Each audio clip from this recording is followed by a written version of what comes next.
কর্মসূচির মূল বিষয় আপনারা জানেন যে 9ই আগস্ট আরজিকর মেডিকেল কলেজে ঘটে যাওয়া ঘটনা এবং আমাদের রাজ্যের সরকার তার স্বভাব চরিত্রভাবে সমস্ত তথ্য প্রমাণ লোপাট করবার পরিকল্পনা, এটাকে ধামাচাপা দেওয়ার যে পরিকল্পনা, সব মিলিয়ে সারা রাজ্যের মানুষ যখন গর্জে উঠেছেন, সারা রাজ্যের মানুষ জাতি ধর্ম বর্ণ রাজনৈতিক দলের ঊর্ধ্বে উঠে যখন এর প্রতিবাদে মুখর হয়েছেন, তখন আমরা দেখেছি সরকার তাদের উপর দমন পীড়ন মিথ্যা কুৎসা নানা রকমভাবে নামিয়ে নিয়ে এসছে। আমাদের দুঃখের বিষয়, লজ্জার বিষয় যে পশ্চিমবঙ্গের পুলিশ, এদের লজ্জা শরমও নেই। পশ্চিমবঙ্গের পুলিশ দলদাসে পরিণত হয়েছে অনেক আগে, কিন্তু সামান্যতম লজ্জা বোধও নেই যে আজকে এরা নক্কারজনকভাবে তৃণমূলের হয়ে মিথ্যে ঢাক পেটাচ্ছে রাজ্য সরকারের। এবং আপনারা জানেন যে প্রত্যেকের পুলিশের পরিবারের মা বোনেরা আছেন, সেই পুলিশ একবারের জন্য তাদের বিবেকের মধ্যে দংশন করে না। আজকে রাজ্য সরকারের যে অন্যায় কাজগুলো, আমরা মা বোনদের অত্যাচার যেভাবে হচ্ছে তার বিপক্ষে যাচ্ছি আমরা, সেই জায়গায় দাঁড়িয়ে তাদের বিবেকের মধ্যে একবারের জন্য প্রশ্ন দেখা যায় না। এবং এরা নির্দয়ভাবে মনুষ্যত্বহীনতার পরিচয় দিয়ে আজকে এই সরকারের পক্ষ নিয়ে তারা আজকে যা খুশি তাই করছে।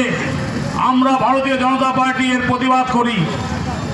আমরা মনে করি যে আজকে শুধু 9ই আগস্টের ঘটনা নয়, 9, 10, 11, 12, 13 তারিখ পর্যন্ত রাজ্য সরকার ছিল, এর দায়িত্বে ছিল তখন সিবিআই তদন্ত 14 তারিখে হয়।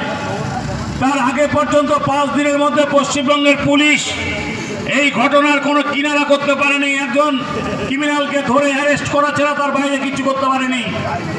এখন আবার তৃণমূলের বন্ধুরা বলছে সিবিআই কি করছে, সিবিআই কি করছে, সিবিআই কি করছে আগামী 5 তারিখে জানতে পারবো আমরা সিবিআই কি করছে।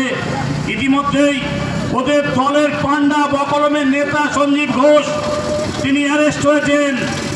আরও লম্বা লাইন 40-45 জনের আছে, তাতে পুলিশ অফিসার থেকে শুরু করে তৃণমূলের নেতা, স্বাস্থ্য দপ্তরের আধিকারিকরা সকলেই আছে। এক এক করে ঘরে ঢুকবে এবং নিশ্চিন্তে থাকুন, সিবিআই যা করার করবে এবং এটা একটা ঐতিহাসিক রূপ নেবে সারা ভারতবর্ষের মধ্যে, যা ইতিপূর্বে কোনোদিন কোথাও হয়নি। আমরা মুখ্যমন্ত্রীর আচরণ দেখছি। গতকাল বিধানসভার মধ্যে মুখ্যমন্ত্রী নির্লজ্জের মতো দেশের প্রধানমন্ত্রীর পদত্যাগ চাইছে, স্বরাষ্ট্রমন্ত্রীর পদত্যাগ চাইছেন। রাজ্যের স্বাস্থ্যমন্ত্রী তিনি, রাজ্যের পুলিশ মন্ত্রী তিনি, তার রাজত্বে সেখানে দাঁড়িয়ে একটা নির্ভয়ার অত্যাচার হলো, সে খুন হলো নৃশংসভাবে এবং সেখানে দাঁড়িয়ে সারাদিন প্রতিদিন পশ্চিমবঙ্গে শয়ে শয়ে মেয়েরা অত্যাচারিত হচ্ছে। আমাদের কয়েকদিন আগে বগুড়াতে ঘটনা ঘটেছে। এই নির্ভয়ার কাণ্ডের পরেও পশ্চিমবঙ্গে 24টি রেপ কেস হয়েছে। সারা রাজ্যে আজকে মহিলারা তাদের আজকে কোনো নিরাপত্তা নেই, নিরাপত্তাহীনতায় ভুগছে, সেই দিকে কোনো নজর নেই। তিনি আজকে ভারতবর্ষের স্বরাষ্ট্রমন্ত্রীর পদত্যাগ দাবি করছেন। সবার আগে তো তার পদত্যাগ করতে হবে। সারা রাজ্যের মানুষ দাবি তুলেছে, দফা 1, দাবি 1, মমতা ব্যানার্জির পদত্যাগ। এটা শুধু আমাদের দাবি নয়, সারা রাজ্যের মানুষ, ডাক্তাররা দাবি করছে, ছাত্র ছাত্রীরা দাবি করছে, আজকে আন্দোলনে মুখরিত হচ্ছে। গতকাল দেখলেন মমতা ব্যানার্জি আজ পর্যন্ত কোনোদিন পিছু হটেননি, জোর করে মানুষকে জমিয়ে দিয়ে রেখেছেন, কিন্তু গতকাল তিনি পিছু হটেছেন।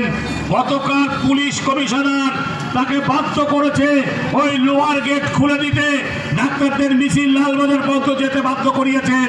স্বাভাবিক কারণেই মানুষ পারে, মানুষের যখন একবার চেতনা ফেরে, মানুষ যখন গণ আন্দোলন গড়ে তোলে, তখন এই সমস্ত যারা দুষ্কৃতিকারী, যারা আজকে দুষ্কৃতিকারীদের সমর্থনকারী, তাদেরকে পিছু হটতে হয়। রাজ্যের পুলিশ, রাজ্যের সরকার পিছু হটেছে। আমরা বলতে চাই এটা কোনো আলাদা ঘটনা নয়, সারা দেশেই হয় ঘটনা। রেপ একটা সামাজিক ব্যাধি, একটা মানসিক বিকারগ্রস্ত মানুষ তারা এই কাজ করে।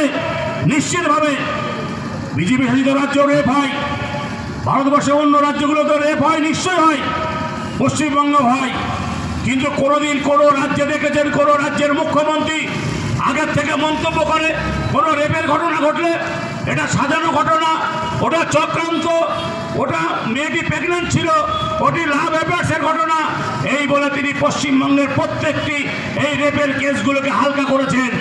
আজকে কামদুনির এত বড় নির্দয়পূর্ণ ঘটনা, সেখানে দোষীরা বেকসুর খালাস হয়ে গেল শুধু রাজ্য সরকারের অপদার্থতার জন্য। সেখানে ঠিকমতো সাক্ষীদের দিয়ে সাক্ষী করাতে পারল না। আজকে আমরা বলতে চাই যে কোনো রাজ্যের মুখ্যমন্ত্রী এইভাবে দুষ্কৃতিকারীদের কখনো সমর্থন করে না, এমন কোনো মন্তব্য করে না যার মধ্য দিয়ে দুষ্কৃতিকারীরা উৎসাহিত হয়। আজকে আমাদের রাজ্যে সেটা হচ্ছে। আমাদের রাজ্যের মুখ্যমন্ত্রী আগের থেকেই মন্তব্য করে আগেই